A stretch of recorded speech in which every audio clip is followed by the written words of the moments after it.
1992.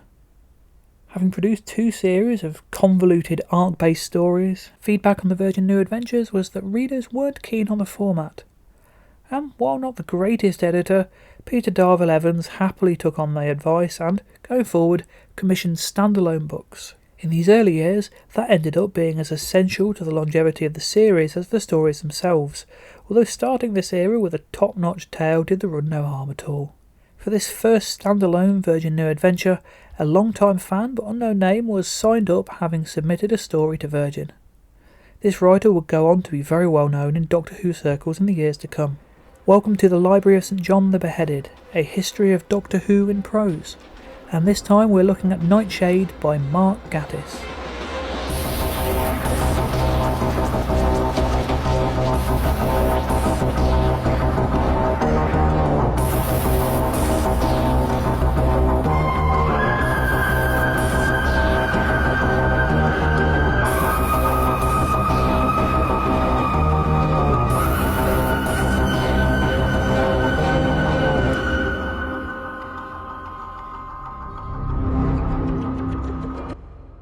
When Doctor Who came back to our screens in 2005, every one of its writers had written a Doctor Who story for Virgin Publishing, except Rob Shearman, who had written for Big Finish.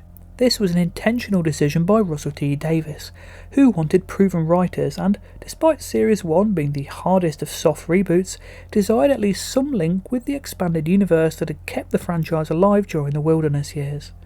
Davies had himself, of course, written for Virgin. By this point, Gatiss had not only written several Who novels, but a number of straight-to-video fan productions and Big Finish audio dramas, as well as starring in others, and was of course best known as a professional scriptwriter and actor for The League of Gentlemen, as well as numerous other TV comedy projects, generally those aligned with darker and stranger subject matter.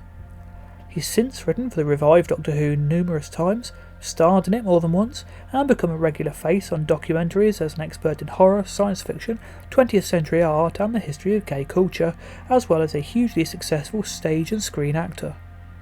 Alongside Clayton Hickman and Gareth Roberts, he drew up a potential revival of Doctor Who in the early noughties, which would have seen the show doubling down on its spooky rural horror elements, with the Doctor a mysterious character running an arcane antique shop in a country village.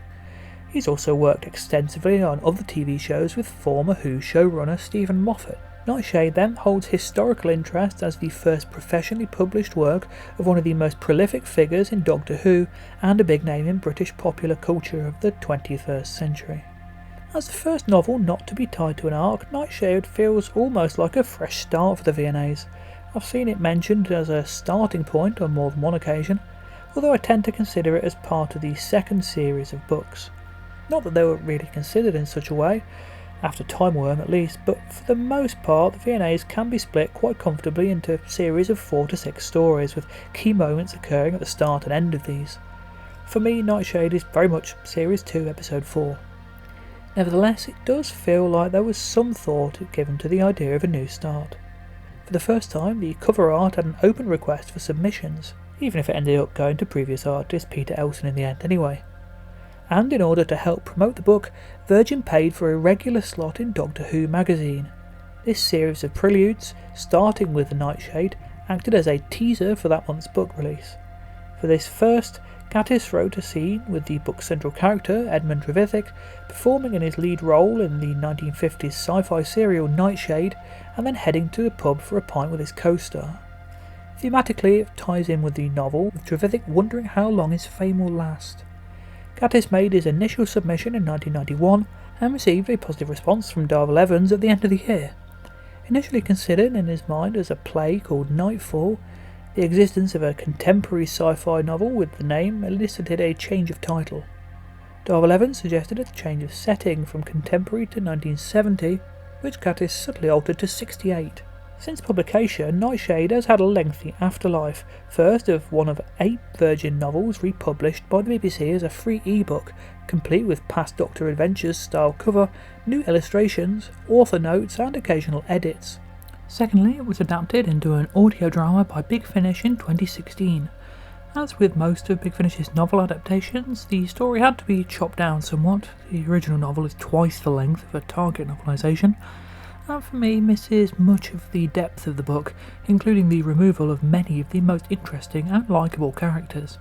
That said, for those who prefer audio dramas to books, it remains strong enough to come recommended.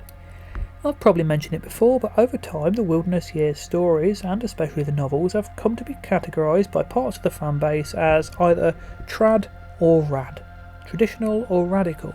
Truth is, there's a lot more complexity to that, but nevertheless, a lot of the books do tend to fall into one category or the other, intentionally aping the basic sci-fi horror of classic Who's Golden Age, or experimental new stories tackling themes and concepts never touched in the TV series. Gatiss is a writer who remained firmly rooted on the trad side of things.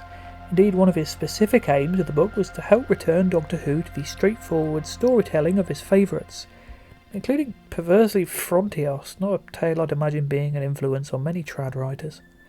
Clearly not a fan of the Cartmel approach of turning the show into something stranger and more complex, starring an aloof, scheming Doctor with a mysterious past, here Gatiss brings back a vibe of 70s Who, somewhere between the rural landscapes of Season 7 and the gothic horror of the Hinchcliffe era.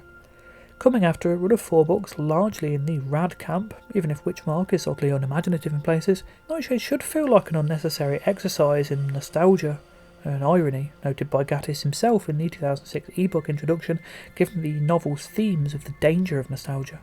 Actually, for all the talk of wanting to remove the complexity from the franchise, the book starts with a flashback to the First Doctor's escape from Gallifrey. More Time Lord lore for the VNAs.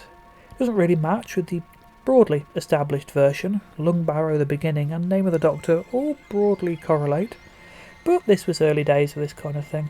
It's a strange prologue that doesn't immediately make its relevance obvious. Nostalgia. It's a dangerous thing. Some wallow in it, others profit off it. Others warn against it or detest its existence. For many it's a comfort blanket, a way of blocking out disappointment. In small doses it can be great, a reminder of how good life can be, but beyond that all it does is drag us down, presenting what were often not great times as a paradise lost, reframing the present as far worse, comparatively, than it often is. For some of us it's hard to avoid, especially if matters outside of our control repeatedly strive to make our lives worse on a semi-regular basis. As someone who's been put through the ringer more often than I would ever believe myself strong enough to deal with, nostalgia has sometimes taken control of me, and yes, that's very dangerous. A spiral into depression and a hospitalisation convinced me that I could not live my life around the idea that the only way to feel happy was to relive the past. So the idea of nostalgia as an actual monster really resonates with me. Jack Prudhoe lives in the Yorkshire village of Crook Marsham. In December '68 he sits alone in the pub, sipping his pint of mild, and lamenting on how the beautiful girl he married turned into the old woman he now rows with on a daily basis. He's pulled out of his reverie by a flash of what looks like her favourite red dress of her youth, flashing by the window, and dashes into the rain to catch her. Even though deep down he knows it can't possibly be the woman he married 50 years before, his longing to recapture their early love is enough to keep him following her, out onto the rainy, windswept moor, through a copse and into a dark, monstrous shape, and ultimately his own death. Edmund Trevithick, one-time famous screen actor, is in a retirement home watching a repeat of his most well-remembered role, Professor Nightshade, in the series Nightshade. For those unfamiliar with Quatermass, it's basically that. Gatiss describes it as not quite Quatermass, not quite Doctor Who, but it definitely runs a lot closer to the former, not at least because it was broadcast in the 50s. As a side note, 3 Nightshade videos can be seen on a shelf in the Zero Imperative, Gatiss's first probe story featuring Liz Shaw. Anyway, Trevithick's pissed off because nobody else in the home has stayed awake to watch the episode he's clearly incredibly proud of. Trevithick's nostalgia is one of pride more than pity. While Prudhoe was lured to his death out of a delusion that he could somehow start his miserable marriage afresh, and undoubtedly that misery would have been at least partly his fault, the delusion came from loneliness and desperation. Trevithick, in contrast, believes his past makes him an important person, and thus he's angry that he no longer warrants the same respect and admiration he did 15 years prior. The repeats of Nightshade have sparked new viewer interest in the programme, and he believes this will be enough to score him a new series. And shortly afterwards he begins to be stalked by something. a strange hunched scuttling shape, the smell of raw fish and rotten meat left behind afterwards. He tries to break into his room at the retirement home, and to confirm that it's no illusion, the damage to his window is very real. As the threat reveals itself and Trevithick finds himself at the centre of a village under siege, death on all sides, he does discover a kinder, braver self, realising that he can be a bit closer to the heroic Professor Nightshade than he once believed. The radio telescope on the moor, where a lot of the action takes place, feels like something else right out of the Pertwee years.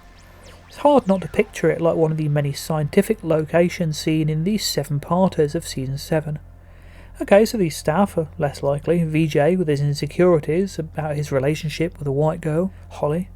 Their racist superior, Dr. Hawthorne. The moments seen from Hawthorne's perspective are unpleasant. Racist slurs are used, although they don't make full sense in the context of an unpleasant conservative character living in the 60s. Nevertheless, his attitudes are not enjoyable to read and date the book to a time when a little less was thought of casually dropping such terms into Doctor Who, even for somewhat narratively justifiable reasons. Life on the TARDIS isn't very fun at this point. Ace is back to listening to the Stone Roses again, partly out of boredom as the Doctor has changed. He's being surly, distracted, frowning a lot, barely talking to his companion and taking them nowhere exciting. At one point he shouts at Ace, admonishing her for calling him Professor. She does get a peek at some of the cool parts of the TARDIS. I still hate that we never see this stuff on screen, including a red room filled with hats, a patch of countryside, and of course the extensive TARDIS library. I almost called this series the TARDIS library, but then it's been used for so many things now that I went for something slightly different. They eventually end up in the tertiary control room, all collapsed columns and stone roundels, granite console and green lighting. It suggested this was the primary console room when the TARDIS was stolen by the Doctor and Susan, and while here the Doctor makes it the primary room again, it's not something that's really referenced afterwards. Gatiss hoped it would become the default room for the VNAs, but that never happened. And once they've landed in Crookmarsham, of course, he begins to brood, wondering whether he's been keeping Ace back from a fuller life, considering stopping wandering entirely.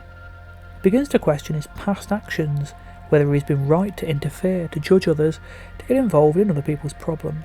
His conversation with Ace is, in places, so eerily similar to the one shared by the 12th Doctor and Clara near the start of Series 8 that I wonder if Moffat had been rereading his good friend's book at the time he was starting work on Capaldi's first stories. The Doctor decides to spend the day alone in an old nearby monastery, contemplating. Of course, it isn't long before his plan to no longer get involved falls to the wayside and he finds himself embroiled in the main plot of the book. Still, even when things are going at full pelt, he takes time to consider how he felt when past companions left.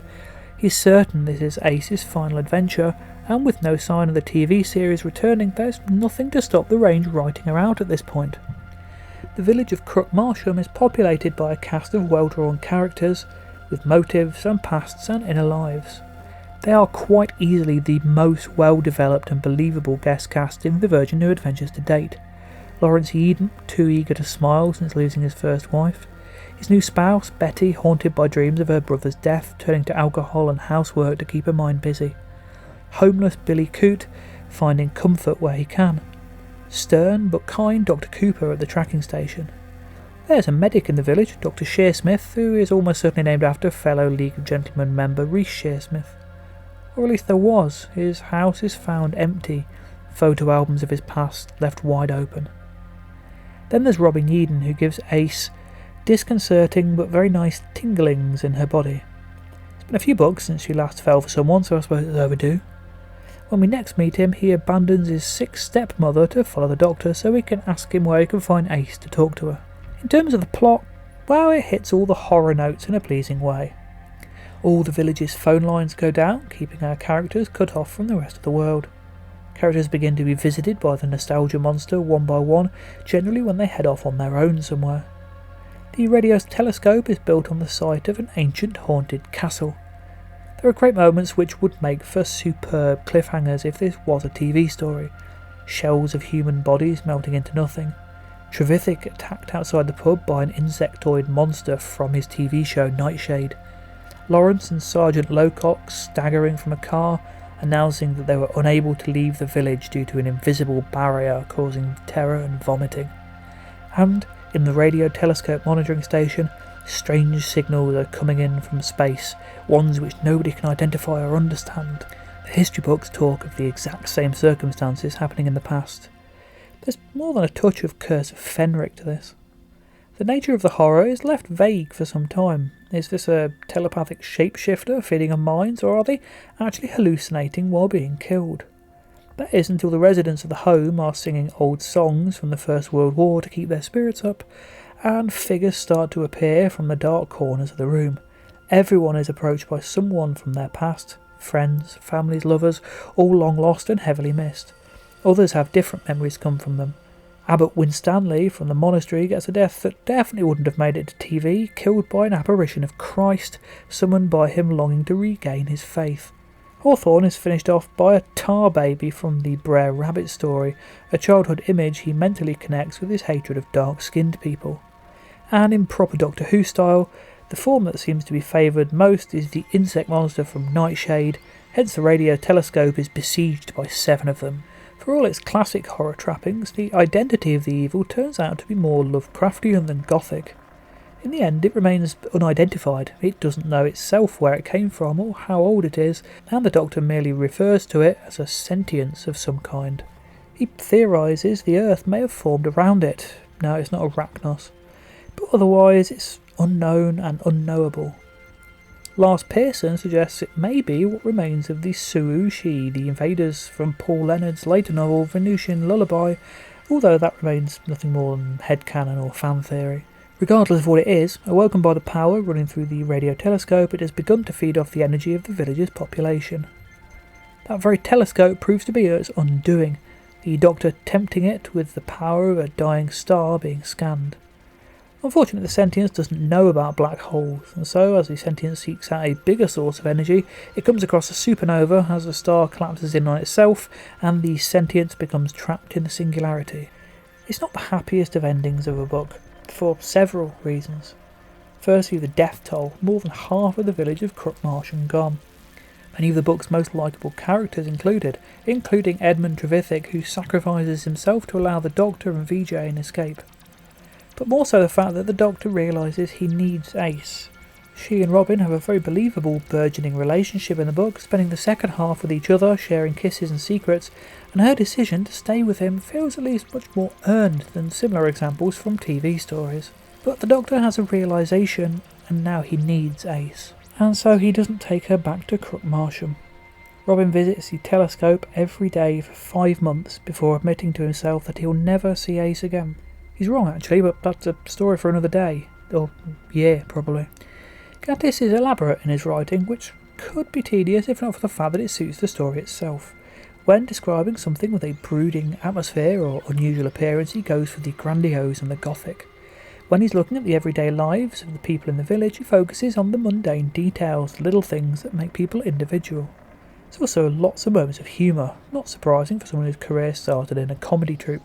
Particularly enjoy the title of Trevithick's final acting role, the 1965 film There's Someone in My Trousers, although the biggest laugh came from the unintentionally funny idea of Ace calling Mick Jagger past it in her time, that being 35 years ago.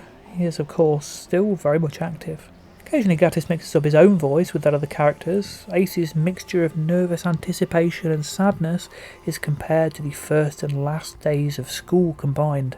That's clearly the author's experience rather than Ace's. Even Mark Gatiss, in his pursuit of a straightforward back-to-basics Doctor Who story, still can't resist throwing in a few Bat references.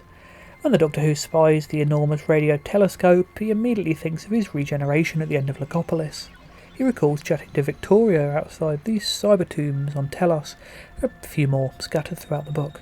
In some ways I can kind of forgive this common desire to mention past stories.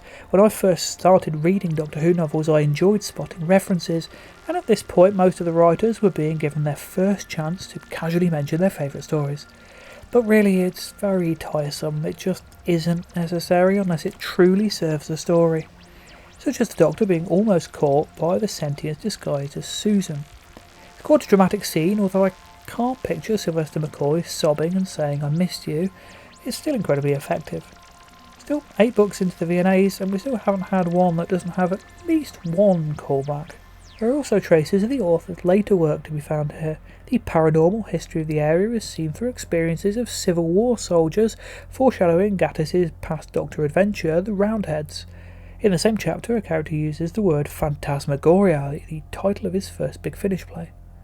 Elsewhere in the chapter there's a reference to St. Elmo's Fire, a phenomenon with a remarkably similar name to the author's second Doctor Who novel, St. Anthony's Fire.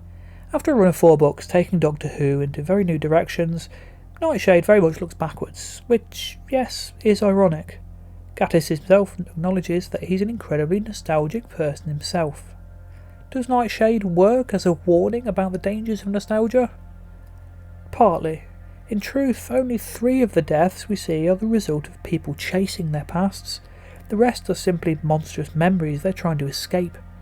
But it's an interesting idea. Giving the enemy such a philosophical side actually feels in line with the 21st century incarnation of Doctor Who, as does the more emotional Doctor. Of course, the franchise has based much of its success on its ability to be just about anything, and so the tonal shift here isn't too jarring. Indeed, with some of the more experimental earlier books having somewhat mixed results, it's quite refreshing to have such a successful and, yes, relatively straightforward story here. Because Nightshade is an enormous success, a spooky, atmospheric horror story, superbly written and populated by richly fleshed out characters, and with a thoroughly original idea at heart. In the notes for the 2006 ebook edition, Gatiss claims it's his favourite personal work based on an original idea to date. Well, it wasn't going to be The Idiot's Lantern. Favourite quotes? Well, I've spoken about Gatiss's occasionally flowery writing. The ebook's opening paragraph sets the tone there. All around the cluttered cloisters, musty rooms and high vaulted halls, there was a deep and tangible hush. The only light in the virtually impenetrable gloom was of a peculiarly pellucid green, spilling out feebly from every heavy wooden door and misaligned stone. Everywhere there was a terrible sense of stagnancy, imbuing the whole place with a fetid, neglected atmosphere, as though some great cathedral had been flooded by a brackish lagoon. Thomas Edward Hawthorne liked order. At 26 minutes to 8 on the 23rd December, a chunk of disorder called Ace came into his life. VJ smiled thinly. He thought of Holly and immediately pushed the thought to the back of his mind. No, that was wrong. That's why Holly died, by not accepting James's death and letting his memory fester inside her. Holly was dead. He would grieve, very publicly and for as long as it took, but he would remember her with joy. Next time we take a shift from the trad back to the rad, with the New Adventures' first returning author, Paul Cornell, and his second book, Love and War. In the meantime, do leave me a comment or drop me a like below. Thanks for watching, and I hope you join me next time.